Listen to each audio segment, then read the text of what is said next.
Nauset News. Teens you can turn to for news, entertainment, and things to do. Check us out on Channel 22 or Nauset TV on YouTube.com. Now sit back, relax, and enjoy the show. Hello, my name is Jeremiah Prenga here with this week's announcements. First off, yearbook information is past due, but it's not too late. You can still turn that stuff in. Just get it in as soon as possible. Also, for all students K through 12, must receive the flu vaccination by December 31st, 2020. So make sure you're on your parents about that and get that done ASAP. And it's never too late to join a club. They're really emphasizing clubs this week. So whether it's the Robotics Club, Model UN, Green Club, Garden Club, Republicans Club, Nauset Human Rights Academy, GSA, there's so many more. Just go to the Nauset School website. You can find a ton of clubs, so much information on them. Just head there and join a club today. I'm Jeremiah Prenga, and that was your this week's announcements. Off to Sam Cipro. Hi, my name is Sam Cipro, and I will be doing your lineup for this week's Nauset News. Our top story is going to be about how people are adjusting to the new school schedule, and that will be done by Derek Kazaban and Kevin Amaru. Sports is going to be done by Doug Bizzaio and Jerry Prenga, and then Things to Do is going to be done by Matt Fisher and Sadie Trudell. College Notebook is going to be once again done by Kevin Amaru and Lucas Meehan. It's the Law is going to be done by Amber Doyle, and the special report on Thanksgiving plans is going to be done by James Shaw. Fashion Tip is going to be done by Cole Jacket, who is also doing the creative video of the week, Fall Colors. My name is Sam Cipro. Thank you for showing up today. This was your lineup, and on to your next segment. Hi, I'm Kevin Amaru here with this week's top story. Today we'll be talking about the new schedule at Nauset Regional High School. It's definitely a new year, a strange year for a lot of people, for everyone actually.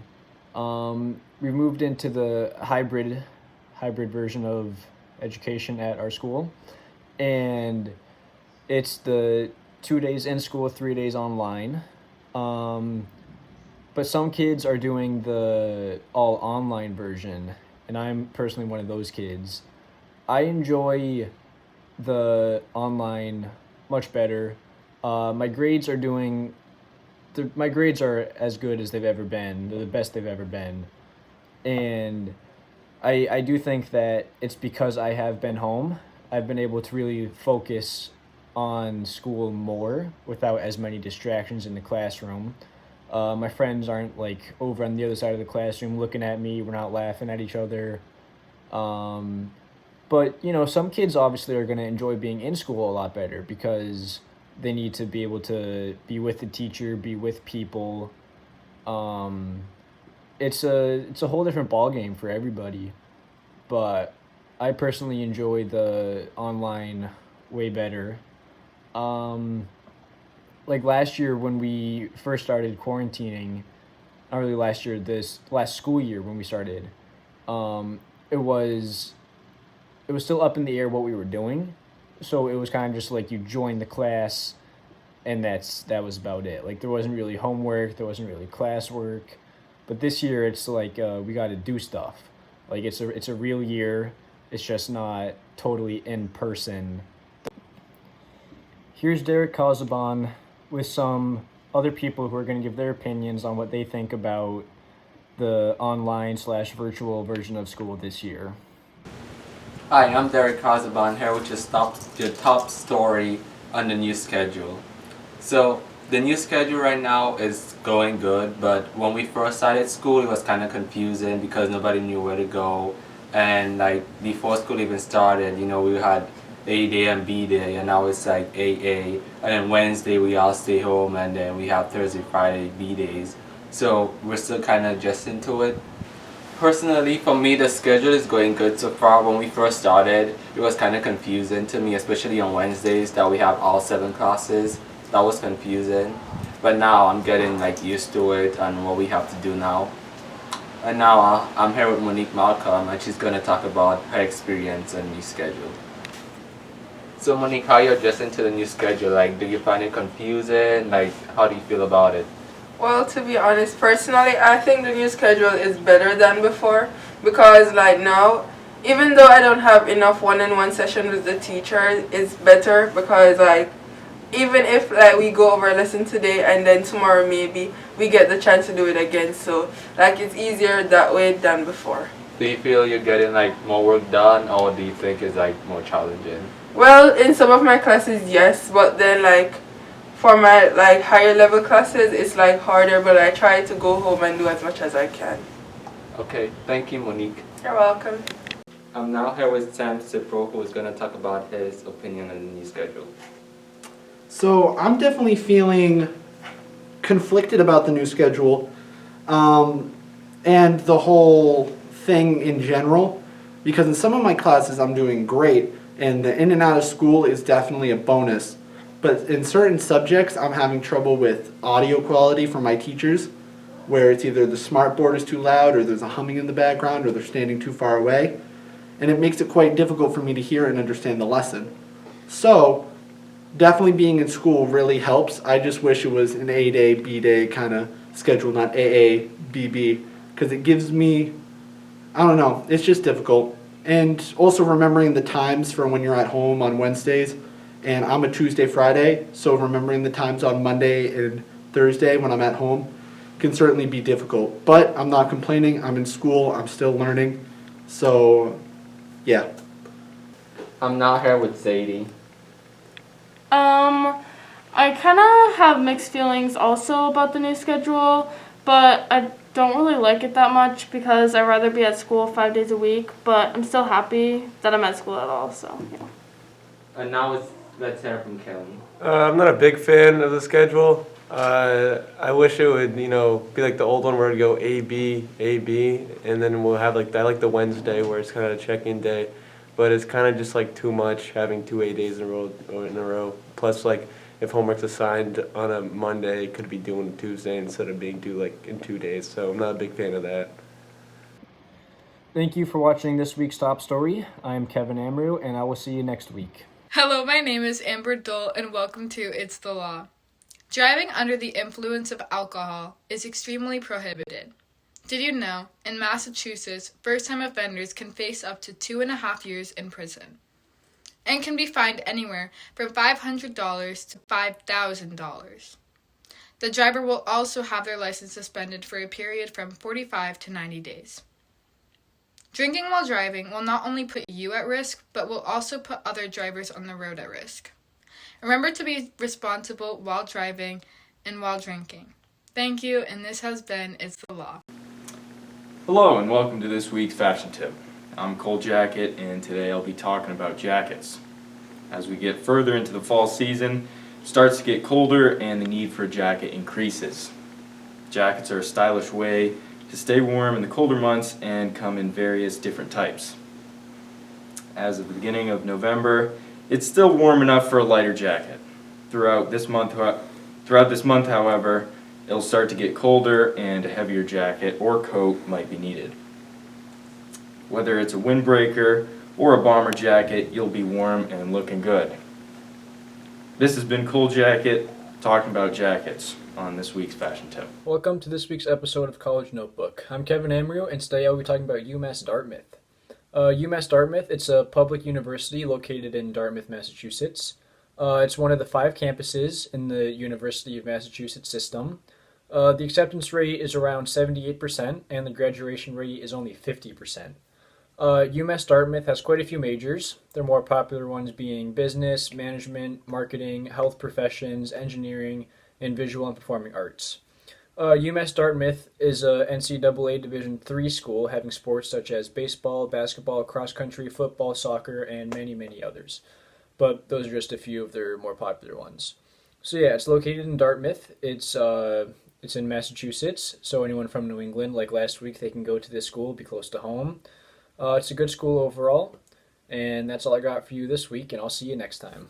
Yo, what is going on, guys? My name is Lucas Meehan here with this week's College Notebook, and today I'll be talking about the small private institution known as Wheaton College. Wheaton College is located in Norton, Massachusetts, and has a total of about 1,800 students that attend. To get in here, you have to get a 3.42 GPA, and the total cost is about $29,000. Some of its more important majors would be business, management, marketing, social sciences, and visual and performing arts.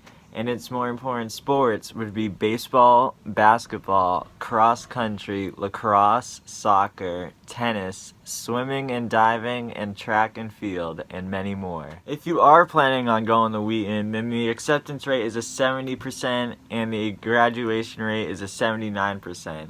But you must hurry because applications are due November 15th with a $60 fee. Thank you, you beautiful animals, for watching. This has been Lucas Meehan here today with this week's College Notebook. Make sure you like and subscribe, and I'll see you next time. Hello, I'm Doug Bazzaio with the Health Tip of the Week. This week we'll be talking about sugar, such as this Baby Ruth bar, and how it affects our body in negative ways. So, starting off of what sugar is comprised of. Sugar consists of different carbohydrates, mainly being glucose and fructose. Because of the sweet-tasting nature of sugar, many people overeat and consume excessive amounts of sugar every day.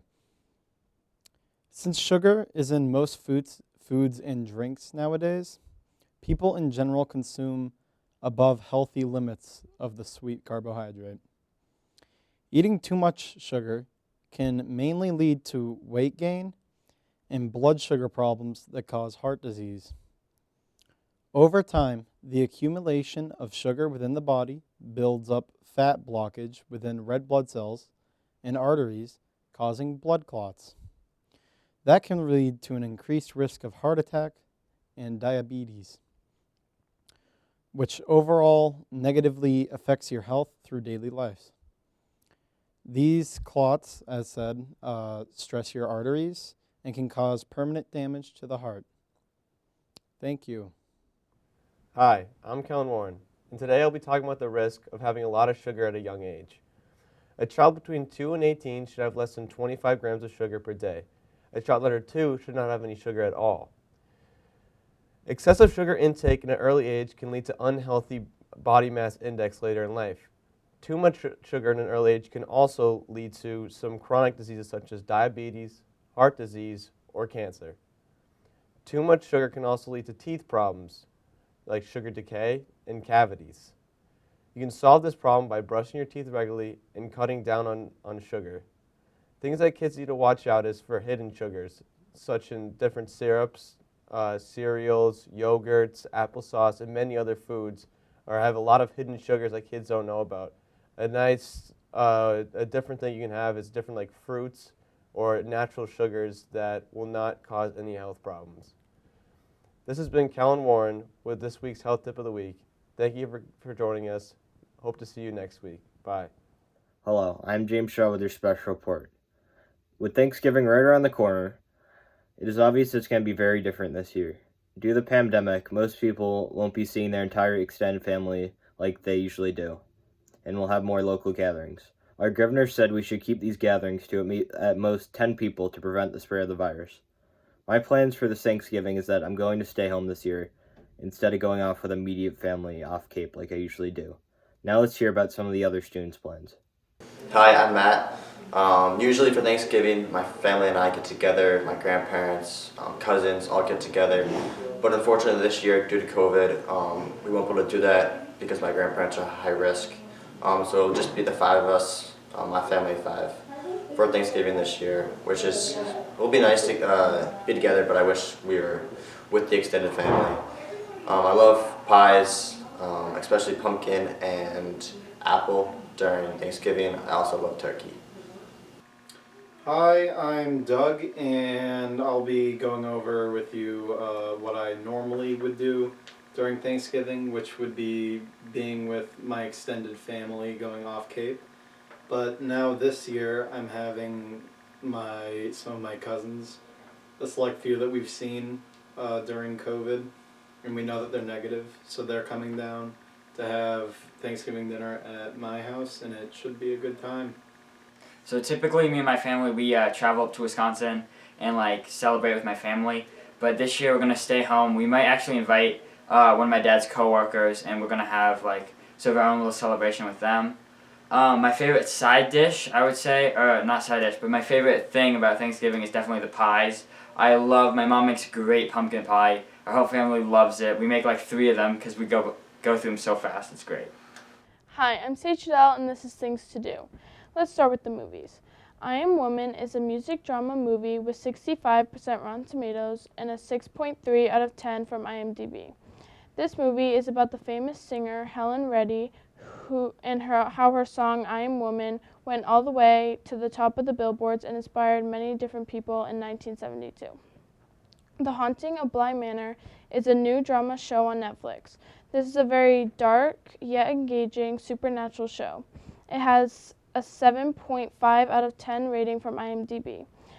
This has 1 season and is rated TVMA. Emily in Paris is also a new show on Netflix with 1 season. It is a very fun and upbeat show where a young fashion guru from Chicago moves to Paris on short notice. This show is a comedy drama with 65% Rotten Tomatoes. Lastly, here at Nauset News, we want to say sorry that the first James Bond, Sean Connery, passed away this last week. For a tribute, we suggest that you watch one of his 007 movies. I'm Sage Adele, and that was Things to Do. Hello, my name is Matt Fisher. Today I'll report the things to do in early November on Cape Cod. I hope you all had a safe Halloween. There was a beautiful full blue moon. It was the first full moon on Halloween in 76 years. If you love food like me, I recommend eating at the Brick House restaurant in Eastham. They are open every day except Wednesdays. They have a very large menu, so make sure you check it out to make sure they have your favorite dish. While the fall leaves are still golden with the nice weather, there are many walking trails near your house. Eastham is known for Fort Hill. It's a great place to walk with a great marsh and ocean view. If you live in Wellfleet, the Great Island Trail is one of my favorites. It's a long walk along the beach with views of Pete Town and the Lower Cape. You can either walk through the woods or on the beach. Both are great options. If you live in Orleans or Brewster, you can take a short drive to Kent's Point, located in Orleans. If you have a dog, make sure you bring him or her to Kent's Point. There's lots of space to run around and a lot of beach if your dog likes to swim. This past week, it snowed for the first time off Cape, which means Cape Cod will likely get snow pretty soon. So there'll be many more activities once the snowfall hits Cape Cod. Thank you for tuning in for this week's Things to Do. I'm Matt Fisher. Have a great fall. Hi, my name is Jeremiah Pranga, and welcome to Nauset Sports. Today we begin with the boys cross-country team. The boys cross-country team traveled to Sandwich October 27th, where they won in their landslide victory 18-50. Finn Riley got first place in 17:48, followed by a Sandwich. But then Nauset got 3rd through 7th and easily won in Sandwich's hilly course. The boys hope stay undefeated and hope to win their next dual meet against DY at home. The girls XC, the Nauset girls cross-country team, also won against Sandwich October 27th, and they won 18-39. Even though the number 2 runner, Rachel Pranger, was absent, Izzy Nobley led the team to victory with a 19:49. The girls were able to rally together and pull off the victory against Sandwich. The girls, who are 2-1, hope to be victorious again against DY at home. Moving on to field hockey, Nauset beat Monomoy 2-1 at home October 31st. Zoe Bates had both goals, and also doing well was Sophia Christopher, who, with her passing game, and Leah Kilpatrick with 5 saves in the net. Off to Doug with the rest of sports. Hi, I'm Doug Bizzaio with this week's sports. Starting with boys soccer. The Nauset boys soccer team clinched their 10th consecutive league title on October 29th when they defeated Barnstable 4-1. It was the first time Nauset let up a goal all season. Not much of a blemish for the undefeated Warriors when you consider their scoring record this year during a shortened season. The squad has a combined 41 goals with only 1 goal scored against them. Captains Anthony Lavati, Henry Watson, Ethan Boyle, and Benny LeBranch have helped maintain the standard of excellence once again this year, according to their coach, John McCauley. Now on to Nauset girls soccer. Nauset girls soccer team squeaked out a 1-1 tie against Barnstable at home October 29th. Mimi Boyce had the lone score for Nauset, with the assist coming from Olivia Avalar. The girls have a commendable scoring record so far this year, 17 goals and only 3 scored against them. And as a side note, football is not happening this fall season, and it will be happening around mid-February. Thank you for listening to sports.